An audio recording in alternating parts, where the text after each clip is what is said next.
Now we're broadcasting live on Zoom. So welcome Facebook audience, welcome Zoom audience. It's great to be with you on a Friday night, June 12th, for our 13th installment of SIP, Shelter in Place. We started this 13 weeks ago when things of insanity around the world, specifically in the United States, were quite uncertain. And one thing that we all knew was we wanted to have great wine in our glass. And while we had to physically distance, it didn't necessarily mean we had to socially distance. So 13 weeks onward, we are growing with audience and growing with members and growing with popularity. We bill it as wine's most entertaining hour. And we are thrilled tonight to, from a Cellar Angels standpoint, welcome John Phillips, longtime Cellar Angels friend. But for those of you that are new to Cellar Angels, we are an online direct-to-consumer curator of fine wines, specifically and only Sonoma.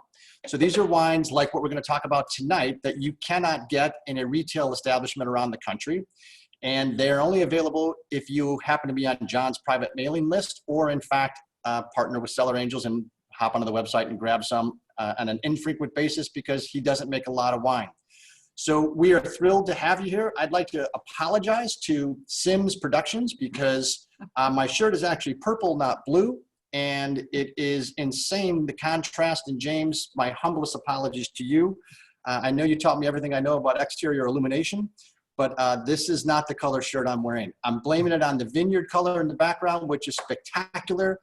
Those are the old vines that we're going to talk about. But without much further ado, I would like to welcome John Phillips of Inspiration Vineyards. John, thanks for joining us. You know, it's my pleasure, Martin. It's always great to be here. It's always good to see you. And I have to say, having also been doing some Zoom virtual tastings for the last couple of months now, it's always been fun also to have you take part in those. So it's great to be able to return the favor and be on your Zoom podcast. Oh, thanks. And John does a very neat thing every Saturday afternoon at 5 p.m. Central Time. And we'll get into it. It's really a fascinating deep dive look at certain varietals and certain approaches to the way John has with regards to wine, why he gravitates one way or another. And I also want to thank our wardrobe sponsors. We're done. I'd like to thank the audiovisual crew, Denise. And now, John, walk me through, before we get to the old vine, I want to walk through a little bit about kind of your background, because you are in a section in Sonoma, in the Russian River Valley, that you weren't born in that area, but you ended up gravitating there. So kind of bring me up to speed on how you got, quote unquote, bit by the wine bug. Okay, so when I was a young boy, during college, I fell in love. I've always been in love with food, and that's something that you could ask my sisters. I mean, I started frying my own egg at 5, probably because my mom didn't want to get out of bed. And now she joins us for the Zoom cast at 3 o'clock, and she's 97. But I've always enjoyed cooking, and in college I discovered wine, hanging out with a girlfriend whose father and mother really liked good food and good wine, and all of a sudden I realized, hey, there's something to this. And so in college, I went to work for the Mirasu family. This is when the Mirasu family actually owned Mirasu Winery in San Jose, and the winery was actually in San Jose. And on weekends and nights, I would go down there and work. I would host dinners. And as a, kind of a starving student marketing major at that time at San Jose State, it was a great opportunity to work with marketing departments who would bring their guests from HP, from IBM out to the winery, and I would host them and sit down with them, explain the wines, talk about wine. I got involved in teaching wine education, and all of this led to, during my professional career in information technology, I still always came back to wine. Nobody ever left a winery generally in a bad mood. And people always came to a winery expecting to be in a good mood. And working with happy people and people that just had really fun dispositions, and then being able to share my knowledge of wine with them was something that really brought me great pleasure. And so I wrote a business plan, and then— What year are we talking about? So we fast forward from when I started in wine in 1980, would have been 85. Okay. And going from 85 back to when we moved to, I was teaching wine education on my own from about 1990 through the time in which we moved to Sonoma County, which was 2001. So I had about 11 years of just teaching on my own through College of San Mateo and the Parks and Recs at San Carlos and Belmont, where I lived on the peninsula.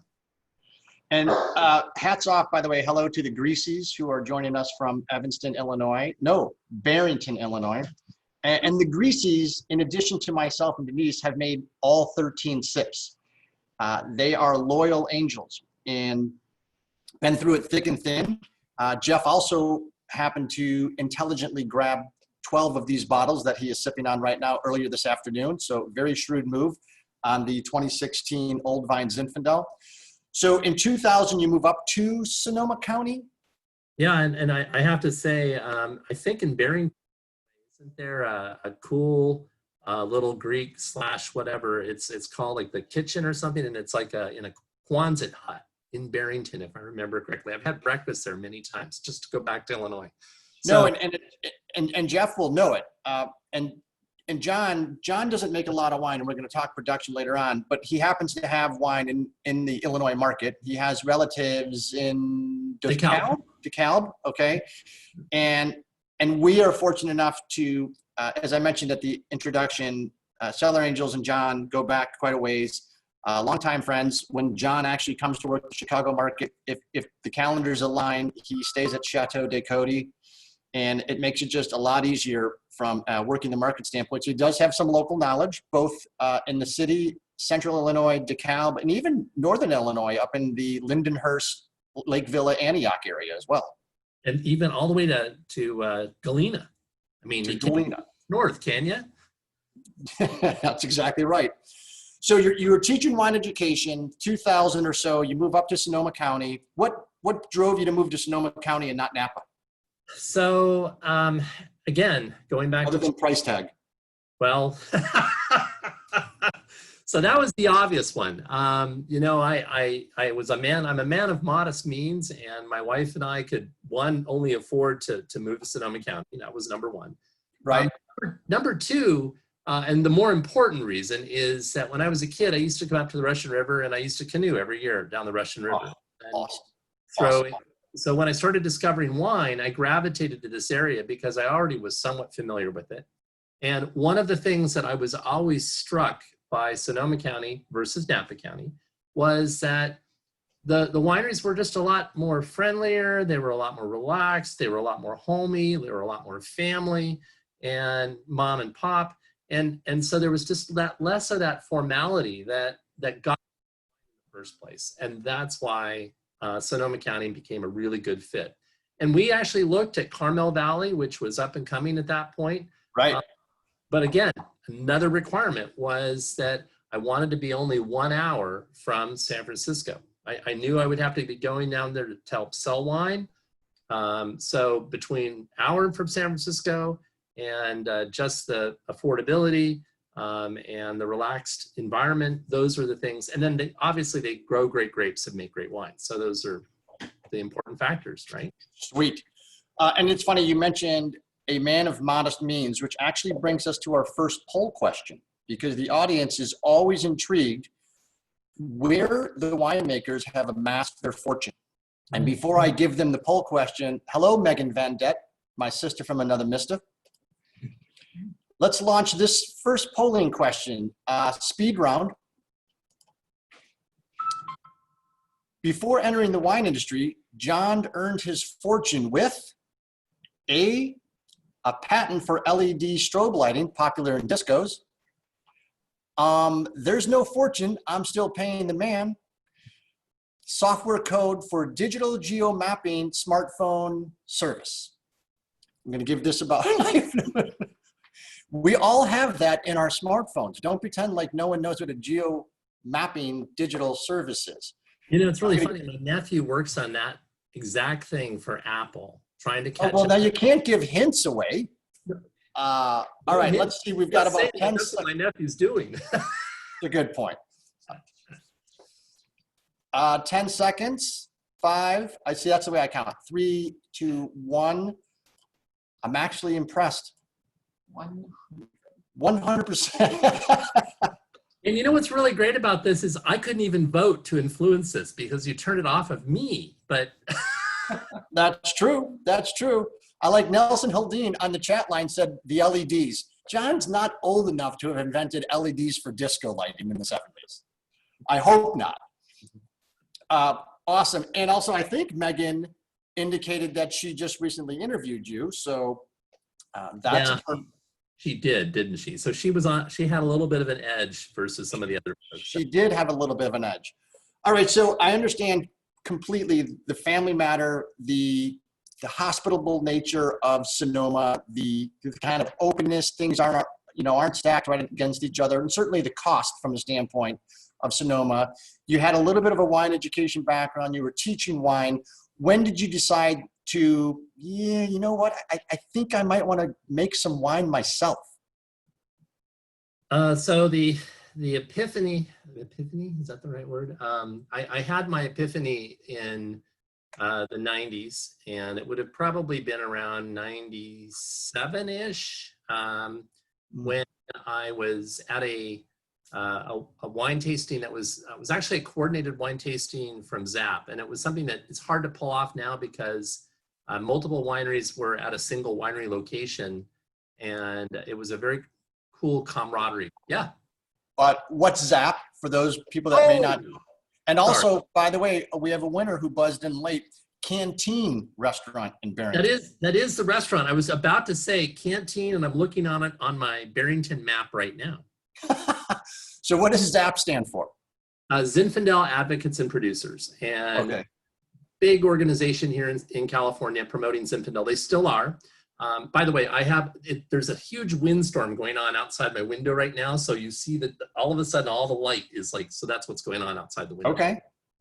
So ZAP is an organization that promotes Zinfandel in California. We covered Zinfandel last week in our class. So for those that weren't in the class, Croatia actually is now where we've discovered the home of Zinfandel. But at the time ZAP was formed, they thought Zinfandel was California's wine because it's been one of our longest planted wines here in California. Hence the talk today about my old vine Zinfandel. And so I was a member of ZAP and as a consumer and would attend their tastings. And they had Zinfandel producers from all over the state, and they would do these regional events at wineries. And you'd get about a dozen different wineries there, pouring their wines, having lunch, talking to the winemaker. It was very informal, and it was a really cool way. And I was there, and I was really just, I was bitten by that bug. And so I had a winemaker tell me, you know what? You should just go and take classes at Davis and learn how to make wine. And so I did. And, who was the winemaker? Well, this would have been, you asked me this question, and of course now I have to remember a name. You don't have to, but you took Loxton. Loxton Cellars, and his name is Loxton, and it'll come to me as soon as we keep talking. Right. He's Australian, and he's one of the first ones that really encouraged me to become a winemaker. And he's a super neat guy. We still stay in touch. In fact, if you visit my winery and I send you to his winery, I usually send you a bottle of wine to take to him, to give to him. And so I took classes at Davis in, I think in the spring of 1999. And I finally got off my butt to do it. And then in 1999, I made my first wine, which was a Zinfandel from grapes that I sourced from, I picked them up from Rosenblum Winery. Alflock was, the late Alflock actually, was the late Rosenblum's, Mr. Rosenblum's vineyard manager. And he sold me half a ton of grapes. And for all of you that you don't know, a half a ton of grapes produces 1 barrel of wine. Or, as I learned in my class, start with a half a ton of grapes, which is 1,000 pounds, make 1 barrel of wine, and you'll have 300 bottles of wine to drink. And that gives you 60 other days to buy a bottle of wine from somebody else. That was the rule of thumb. So there you go. I like it. So then you mathematically realize, well, I can't buy wine for 60 days in a row, so I better make more wine and sell it myself. That's kind of what ended up happening. And that it mushroomed. We did 1 barrel in 1999 in my garage. This was when I was living down on the peninsula. And then in 2000, we did 7 barrels of wine. Oh, shh. You're only allowed to do 200 gallons, which doesn't work out to perfect barrel math, but that would have been at least 4 barrels. But I did 7 barrels in 2000. And then we moved to Sonoma County in 2001. And initially, I had planned to be an urban winery. I was actually looking at leasing a space down on the peninsula, which, by the way, there are a couple of, this is the whole way in which things kind of come around in a full circle. There are 2 urban wineries now in Belmont where I used to live. And I've well, so define an urban winery. So an urban winery is a winery where you don't have any vineyards around you. You are in town. You are urban. And so it could be in a warehouse. It could actually be in a downtown space that has low rent where you can have enough space to produce your wine and have a tasting room. And I was actually looking at a warehouse scenario in Belmont before we moved to Sonoma County. And somehow I convinced my wife to take the risk and move. But I actually had a business plan written up, had already planned to move into Sonoma, into a warehouse and do this.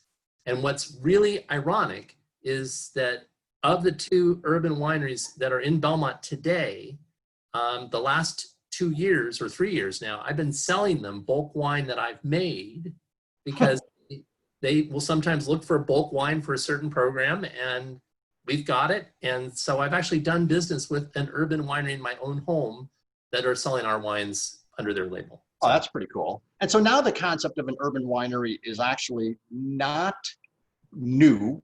I mean, wouldn't the Barlow be considered an urban winery? Absolutely, yeah. Okay. Totally. And there's the Barlow is a new take on the urban. I mean, right. Urban wineries have been going on in California. The first urban wineries that I ever experienced were up north. So in Washington State, actually. So yeah, urban wineries have been around a while. Excellent. In LA, that there's, they're gone now, but near Ontario Airport, used to fly in and there was an urban winery because all the vineyards were gone. Oh, geez, cool. All right, I want to welcome a whole bunch of new people. So thank you for joining week 13 with Shelter in Place and Cellar Angels, a fine wine curator of wines that you can't get anywhere else. John, you make and produce a small amount of wine. And it's kind of interesting for us because these are the wines that we love, or the producers that we love. And we love turning them on to all of the wine connoisseurs around the country. You make under 1,000 cases of wine, correct? Yes, that is correct. And you have a fondness for cool climate varietals, basically Rhone varietals. And how did that happen? And we're talking Grenache, Syrah, Mourvèdre, Viognier, those sorts of wines. And you also make a stunning Chardonnay and Pinot Noir. Are 2 questions, sorry, I'm rambling here. The cool climate varietals, I want to understand where that love and passion came from. And then are Chardonnay and Pinot Noir just, hey, I'm in the Russian River Valley, I pretty much have to make those? Well, what's interesting about let me answer your second question first. Chardonnay was forced upon me. I've never been to Chardonnay. And in fact, when I taught wine education, Pinot Noir was also a difficult class to teach because at that time, there were so many different styles of Pinot Noir, so much acid in Pinot Noir, people really didn't like Pinot Noir. And whenever I did a red wine class and did the different varietals, Pinot always came out last. When I moved to Sonoma County, I bought a Chardonnay vineyard. It took me from 2002, when I first made Chardonnay, until 2010, so 8 years, I finally realized I finally had learned how to make Chardonnay. And for the record, my first Chardonnay was 2000 when I was a home winemaker. I did 1 ton or 2 barrels of Chardonnay in my garage. Right. So it took me a good 9-10 years to really figure out how to actually make Chardonnay and make it well. And what's really funny about Chardonnay, and I won't spend more time on Chardonnay, but it's kind of funny. I got a phone call last week from a grower. He's got a small hobby vineyard, actually not a small hobby vineyard, I'm sorry. He's got a large vineyard property in Bennett Valley. He is selling almost all of it to Francis Ford Coppola Winery. But okay. for years, he has tried to make his own Chardonnay from it. And he said, John, it is difficult to make, and everything I've made so far is just crap. And I finally decided I want a professional to make some Chardonnay for my home use. And that's why I'm calling you to make Chardonnay. So it's funny because we then laughed and we agreed. And he's a Francophile. He loves France. That's what that means for those of you that don't know what Francophiles are. And he also loves Chablis, which is a village in northern Burgundy that specializes in stainless steel Chardonnay. Would you say, speaking of northern Burgundy, and you have like Burgundy, Beaune, would those two villages be maybe emblematic and kind of the precursor of urban wineries? Beaune, for sure. Yeah, for sure. Okay, great. And so, go ahead. If you look even in Chablis, a lot of the wineries are in town. The way that they build their wineries are very different than how we build our wineries here in the United States. Their vineyard land is so precious that, generally speaking, the vineyard land is reserved for the vineyards, and all the grapes are brought into town where the wineries are located. And so the other point I wanted to make on that is that if you look at where Chablis is, and then you look at where Beaune is, and Chablis is at the northern part of Burgundy, it's cold up there, much cooler than it is in the southern part of France, and certainly even cooler than the Rhone Valley. So I would consider Pinot and Chardonnay also cool climate varietals, just for the record. Right. So now we go back to why I make Rhone varietals, and it's because of a love of food. If there is, if you look at wines that are underappreciated that just match and pair so well with food, it's all the Rhone varietals. And they're overlooked. People don't really know about them. They don't order them because Chardonnay is king. Pinot Noir has become, very popular. Cabernet Sauvignon is king. I mean, right. If you, the three most popular varietals, or four, you've got Chardonnay, Sauvignon Blanc, Cabernet, and Pinot Noir. Those are your four primary wines that sell mostly in restaurants.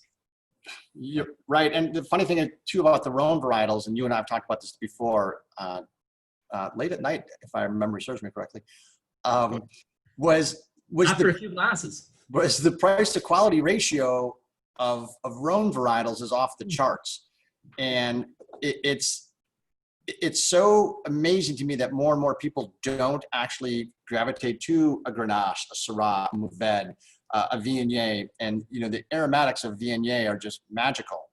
And actually, let me do this too. While people are trying to figure out where we are, everyone loves this portion of the episode, so we can see exactly where we're talking about as it relates to our fun planet Earth. And for wine region for the Cellar Angels folks and crew, and this is Jeff Greasy's favorite part of the evening. I love it.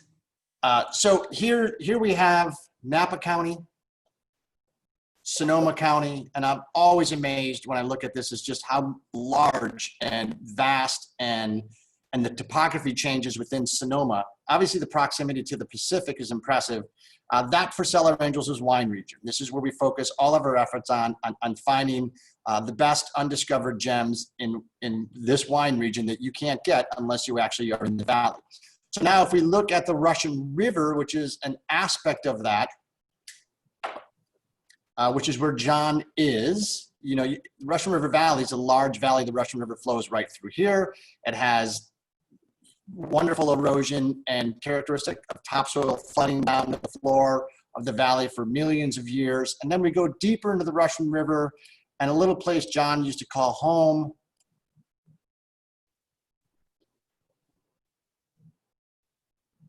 Now, what's fascinating to me is Google is quick, because this, and I'm going to spin this around because I have to orient myself to where I normally come in off your driveway. Yeah, and this was last year, actually, after they had ripped out the vineyard too. Right, for those of you drinking the 2016 Old Vine Zinfandel, it came from this vineyard right here, which is no longer there because John sold this house and the new owner took out the old vines and put in Pinot Noir. Now, there's nothing wrong with Pinot Noir. However, there is a lot of Pinot Noir in the Russian River. And over my shoulder, this is John actually working those old Vine Zinfandel vines. And you can see they're not the beautiful manicured, perfectly trellised spacing that you see in Napa and Sonoma of other varietals. Old Vine Zinfandel, and John, correct me if I'm wrong, this across the street almost looks like old Vine. It's actually Carignan, and it was saved. And so yes, it is all head prune Carignan that's across the street. And it's part of the Cytone Ranch, which was, I actually met the Cytones. They're in their 90s, and they were renting the property out at the time to Deloche Winery, who was using it for their vineyard designate, Carignan. And so it's these vines that you're looking at now were planted in the trying to remember here. 96. Yeah, thank you. There was always a discussion in my household on what the exact year of planting was. But our house was built in 1898, or I'm sorry, 1905. 1905 is when the house was built. But we think the vineyard goes back to 1896, 1898 time frame. And I think one of the things, and those, I mean, most of the people on the line have actually been to the valley a number of times. And you can always tell the old vines up in Zinfandel because they're just these gorgeous stumps of vines that are unruly, mangy, and they're outstandingly beautiful. They look like driftwood that is flowering. I mean, they defy logic, and they just produce, as they get older and older and older, and John, jump in, they just produce fewer and fewer clusters. And this little lot here, you didn't get a lot of fruit off this. In some years, if memory serves me, you couldn't even produce one. Well, so basically, and I see some questions and things popping up, so I want to also respond to those as well. Yep. So number one, and also so for people to know that it wasn't my sacrilege, sometimes divorces will require that you kind of have to juggle assets, and this was the asset we had to juggle. And my ex-wife and I are still, friendly today. We share a dog still, but we still had to split the house. So it wasn't by choice to move necessarily. The new owner, Australian, in the wine business for many years, I tried to talk him out of pulling the vines out. So just to let you know, I also gave it my all. And financially, economically, to answer your point, Martin, all but 1 year while I lived on the property, I was able to get at least 1 barrel or 25 cases off of this vineyard. There were a couple of years where I was able to get 2, and one extraordinary year where I got 3. But from the time I farmed it, which was 2001 until 2017, we only missed 1 vintage, and that was 2004. And that was because of a really crazy heat spike that came in that destroyed all the fruit. So that was 1 year, and it was before the fruit had even started changing color. So it was a really sad thing. And yes, I agree with the comment. It was sacrilegious. Others have commented on it too, because the price of Pinot Noir, which is what it's now been planted into or planted over to, it has plummeted. And if you look at, even though we're only getting 1,000 pounds of fruit off this property, the quality of the wine and the price of the wine would have dictated that you could have actually still probably covered the same amount of money for the same amount of space, given how much it costs to farm. And it's the price per pound per fruit or price per ton. I understand the economics behind it, but at some point in time, you're right. The economics are not going to work out for the grafting or moving over to Pinot. And what's going to be gone is the history. Heritage. The heritage. It's incredible to me that when you told me this, I think Denise and I wept. Yeah. And I've had the pleasure of being in this vineyard. I've had the pleasure of dining several times out in the back with the pizza kitchen or pizza stove that John put in. And a couple folks have asked questions, because now let's go into the 2016 and we can geek out on that. So the first question I want to answer I saw was, what is my favorite pairing with this? Correct. That was what I was going to get to. So what is your favorite pairing with this besides another wine? I love this wine with a rack of lamb. It is probably a roasted rack of lamb is probably, with simple preparation of some garlic, some pepper, some salt on the rack, and then roast it. To me, that is, for this Zinfandel, this Old Vine Zinfandel, that is the perfect pairing for this wine. And that I stand by it. I'm going to go to my grave with that one. Okay, well, oddly enough, and this is not kidding, we had rack of lamb last night. So what's your second go-to? Okay, you're gonna. Do we want to ask for a poll? Can we do a spontaneous poll? What is John's next favorite? I can enter it in chat. Okay, let's do that. I I do have I have a funny story, and I have another favorite for this wine. No way. All right. I'm happy to answer that. And it's a very special story too that I have behind it.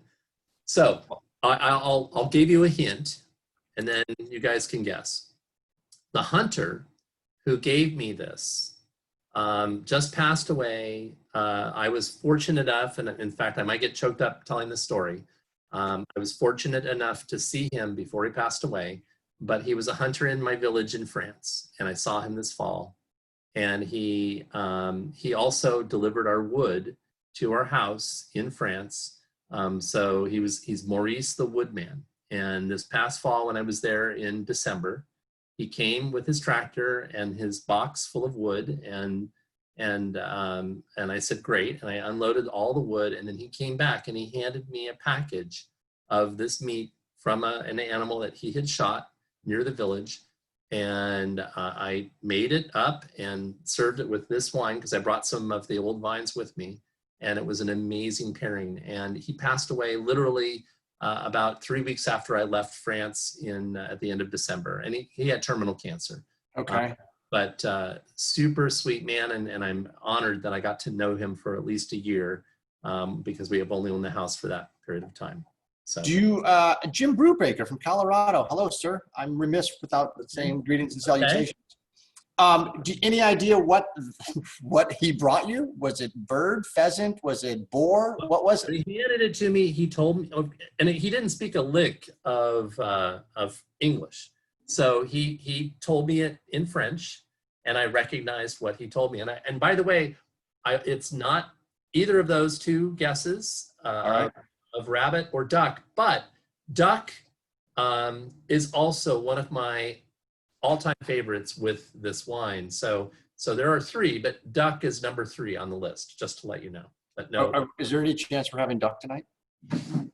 I'm trying to find a way to get. The production studio says not a chance in hell we're having duck tonight. Oh, man.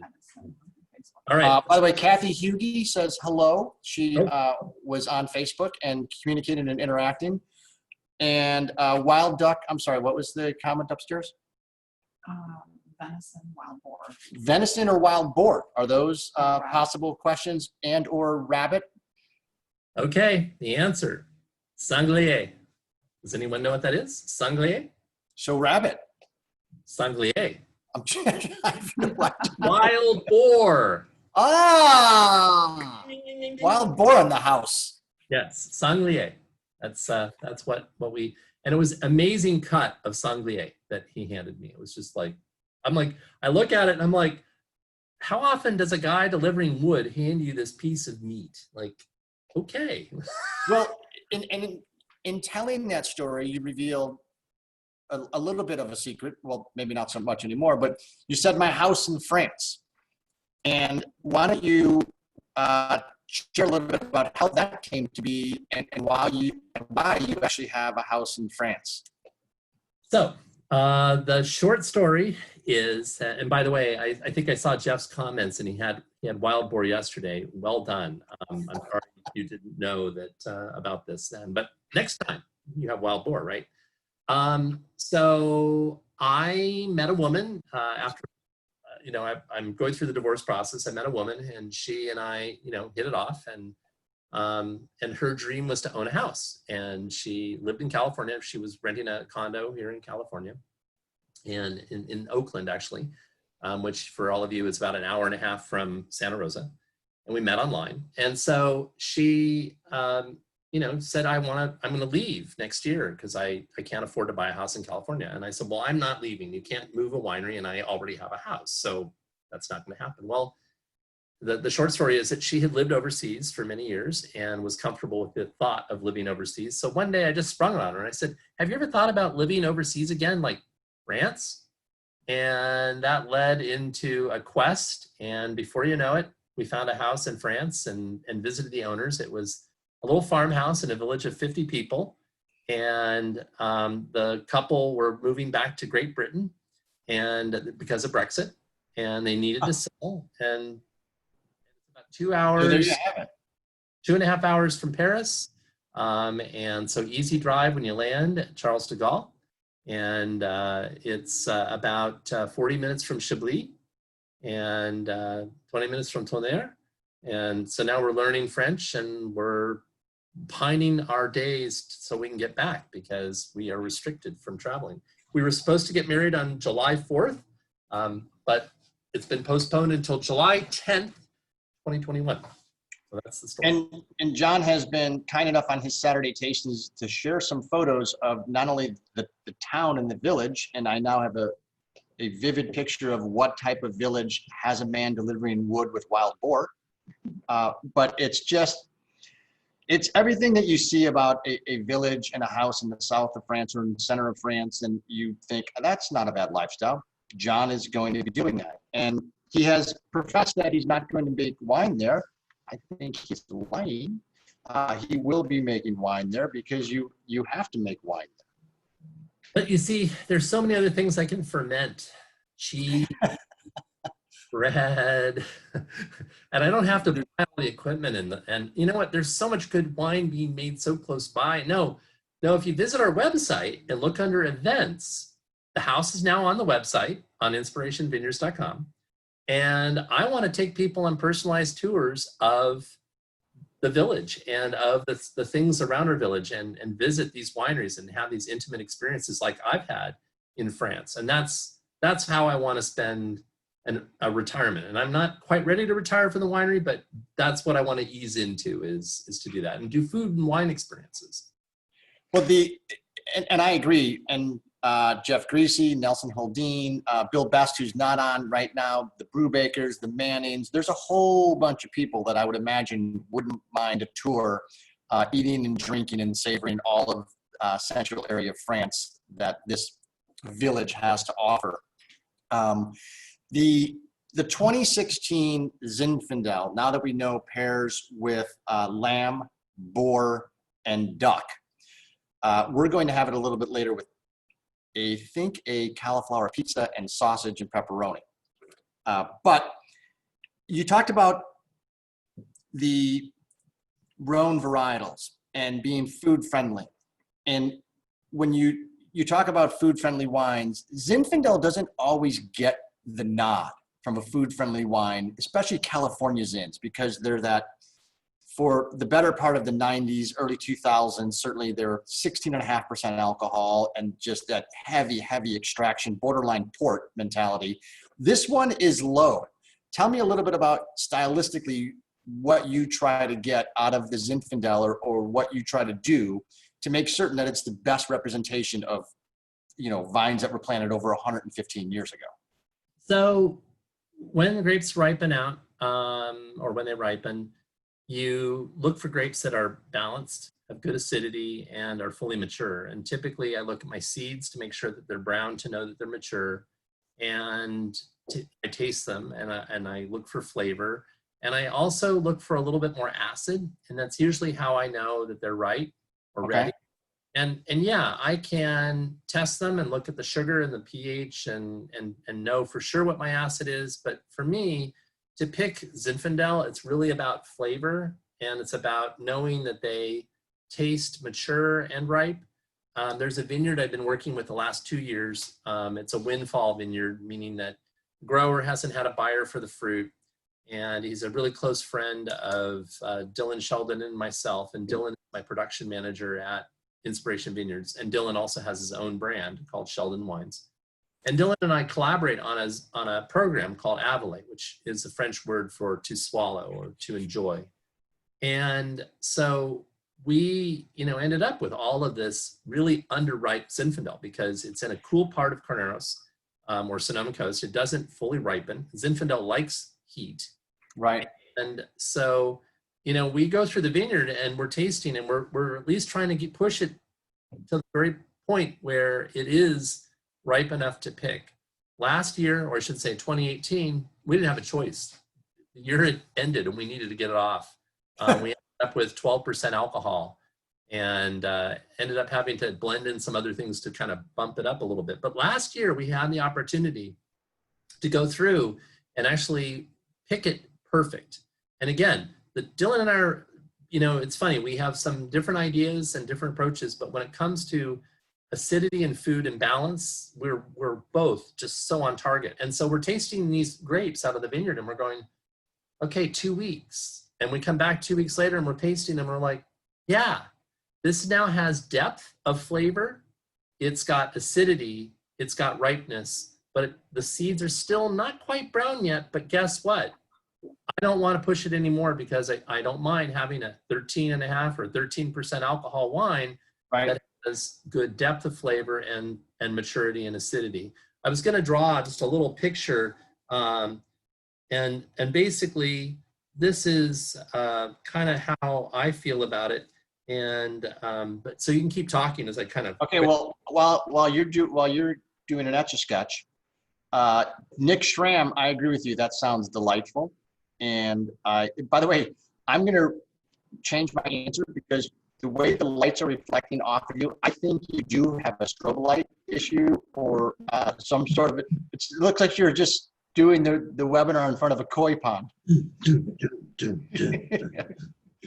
So basically, you've got the two spectrums, right? You've got jam and high alcohol, and you've got berry characteristics and low alcohol. I'm shooting for that spectrum. That's okay. When you have good acidity and lower alcohol and that berry flavor, then you can start complementing foods with it. You can start matching. Well, what I love about this is that there isn't that cloying, unctuous, jammy characteristic that is just so mouth-coatingly viscous. It's nimble, and you don't often hear that with a Zinfandel from California. I mean, this has some depth and balance to it, and it's especially remarkable that it's on vines that were 115 years of age or more. I mean, that's the nose. I'm getting menthol. I'm getting some dried cranberry. I'm getting a little bit of blackberry. On the palate, I'm getting some tea, a little bit of coffee. These are all characteristics that you would find in Zinfandel. And yet, it doesn't have any of that cooked prune jam kind of characteristic because that's No, it's delicious. What are your favorite, if you could recount two of your favorite wine mentors? Who actually have you looked up to that may have taken you under their wing and said, John, you're doing it all right, you're doing it all wrong, here's what you have to do? What experience has that been? I would say the first guy that in the wine industry that just really hammered it home in terms of winemaking style was Paul Draper. And again, Paul is one of the 3 R's in Zinfandel, right? And Ridge wines are probably still some of the best made wines in California. And yet you don't really hear them getting the same accolades as some of the Napa County or Napa Valley wines, right? But it's been a solid producer here in California, and I've always been very appreciative of what Paul Draper achieved and his fundamental approach and philosophy in winemaking. So I would say he's number one on my list. A huge influencer also because of the hard work that's required is Joel Peterson, another Zinfandel producer, and that would have been Ravenswood. Yep. And it's sad that Ravenswood now as a brand is gone. But I would say, and Joel did very well in selling out. But again, he was somebody else that I really valued and really respected and really took a lot of information from when, we would talk and he would share about his philosophy about winemaking. And you mentioned Ravenswood getting big and then selling out, which is kind of like everyone's dream. Mm-hmm. Very few people make it. Like I'm still longing to walk the fairways of Augusta on Sunday, inside the ropes, not outside the ropes. Probably not going to realize that, but there's always hope. The folks that want to support a small winery and want to come to the Inspiration Tasting Room, and when they're in the Santa Rosa area, how do they come see you and how do they come taste these wines? And how do they support a person who's making 800 cases of wine? Well, I have a large staff, so I've got a couple of gatekeepers that keep people away, but I'll give everyone here a secret. If you send an email to jon@inspirationvineyards.com, that gatekeeper might let it through to me and I'll respond. And generally I respond to every email I receive every day. And if you are planning a trip to Sonoma County and you want recommendations, or you'd like to come to the winery for a tasting, or especially with COVID-19, they just announced that tasting rooms now can reopen again. Right.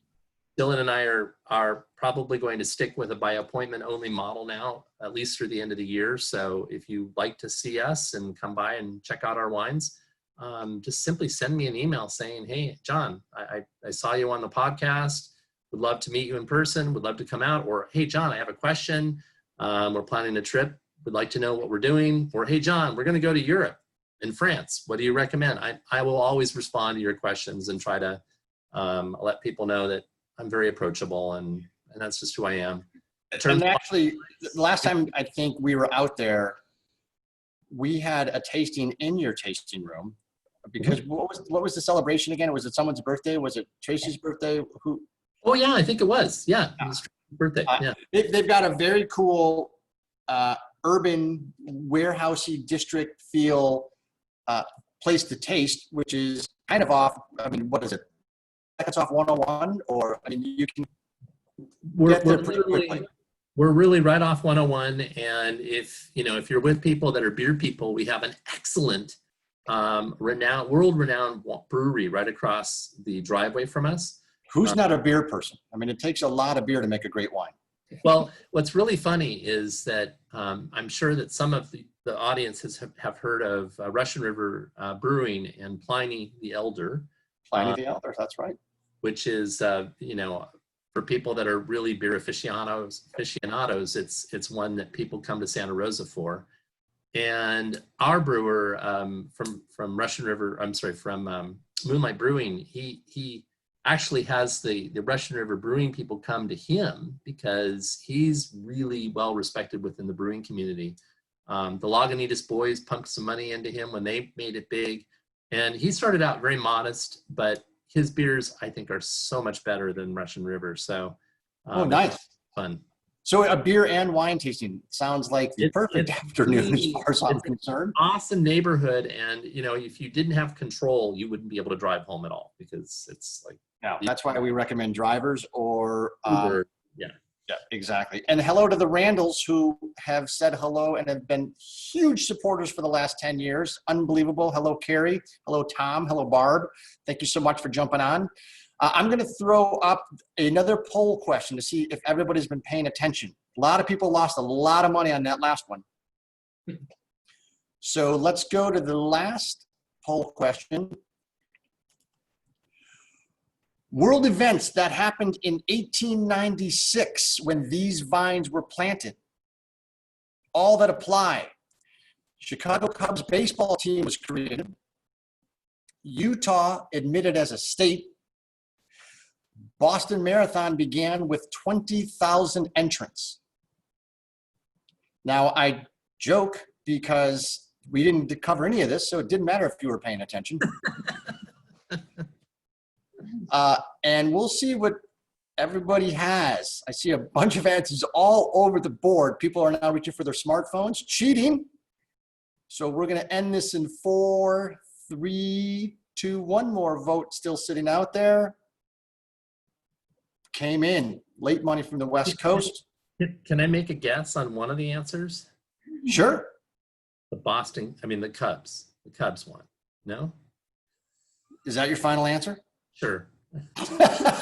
No, actually, I should go. What do you mean, no. Sure? No. No, because I know that you listen to Wait, Don't Tell Me. That is true. I'll take Utah. The answer is Utah. So in 1896, Utah was admitted as a state. I just threw the Cubs in. I have no idea when the Cubs were founded. No, but I think that's great. It's got to be close. I know in 1908 they before 2016, they had won their last World Series, but it's got to be close.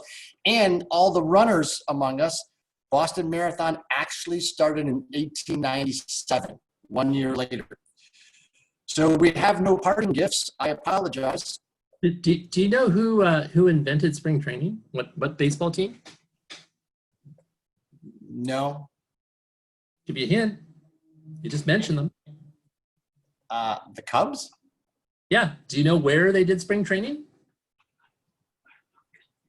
An island off California? Catalina Island. Yep. The booth is talking in my ear, and they gave me that one. So that was outstanding. Everyone has a job for next week because they were on thin ice there for a minute. So they started in Catalina Island? Catalina Island. Yeah, the Wrigley family owned Catalina Island, and they even. God, what didn't they own, for crying out loud? So there you go. Yeah. That is awesome. All right. Favorite meal, favorite wine before we depart, and then I have some closing comments. Favorite meal and favorite wine? I know. That was a sleeper. Okay. Well, my favorite wine, I'll go to one of my all-time favorite wines. It's a Bordeaux. I know that doesn't make any sense, right? That's okay. I'll just give it out there anyway. Sean Manning from Colorado is letting me know that the Cubs were founded in 1870. Oh, there you go. Good that the Coloradoan is telling the Chicagoan when his home team was founded. Sean could just be making that up, but go ahead. So Bordeaux. So Bordeaux and Pichon Lalande. It's a house in Bordeaux across the street from Latour. I've never been to Bordeaux, by the way, of all the wine regions. That would have been a good question that you could have had in your poll if we'd planned this out a little bit better. Bordeaux is one of the regions in France I have not been to yet. Crazy. All right, so and that would be a cab dominant wine, yes? Left Yes. bank? Yep. Huh, It's interesting. a cab dominant wine. So that is probably one of my favorite wines. And then I don't have a specific house, but I mean, all-time favorite drinking wine is a Chateauneuf, which is a GSM. Right. Those are my really, I can't afford the Pichon Lalande, but I can afford the Chateauneufs. And then in terms of favorite food, I mean, a favorite meal, I mean, you know, how many hours do I have to eat this meal? Because I can do it as, you know, drawn out as possible. I mean, let's pick, you know, now I'm going to cheat because. No cheating. I'm going to cheat because I got to have an inspiration to the favorite meal. Oh, I'm very deftly threw in the name of the winery there. I like that. Yep. So I went to my website, and so I'm looking back at last year's, the 2019 Winemaker dinner menu that I helped to prepare. And there are elements in it that was fantastic. And I would say, I'll give you a 3-course, and that is the baby greens, pear, walnut, and blue cheese salad. The tuna tartare was excellent. Tartare was excellent, but a wild mushroom risotto. Oh yeah, that would kill with your wines, especially with And this. then, you know, beef bourguignon, or one of my favorite things to make because it's fun to make is a beef Wellington. So there you go. You had me at beef. There you go. For those of you that are wondering how so many people online are drinking the old Vine Zinfandel along with John and the host, it's because they've gone to cellarangels.com and they've navigated to the sip kit. So the sip kit is this genius thing we've created. It has 6 bottles in it, 6 different bottles in it. So you could go right now to cellarangels.com, buy a sip kit. When it gets sent to you, you will have the next 6 Fridays in a row wine to share with the winemaker. And we will be doing this again next week when it is someone just right up the road named John Visley. And we're going to try look at John, Phillips is already laughing. And we're going to try a father and son duo with John and his son, Tony, at the same time. Again, I want to mention all of you that purchased today, thank you. And all of you that are going to purchase right now, thank you.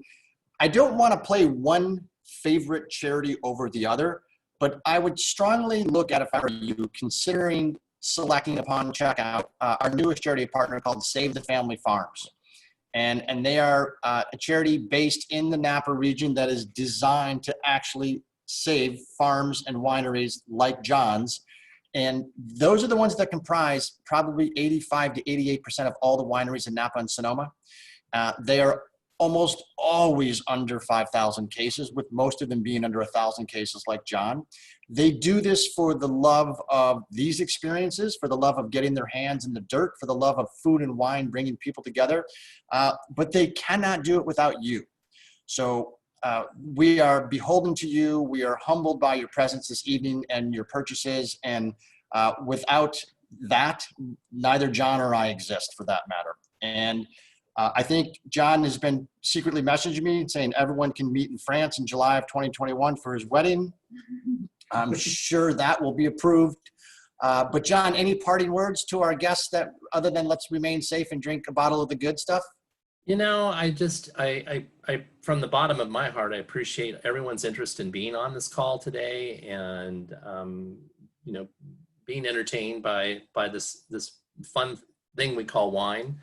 For those of you that are going to attend next Friday, and I'm just trying to think if I can or not, you all have to know a secret about John Bisley.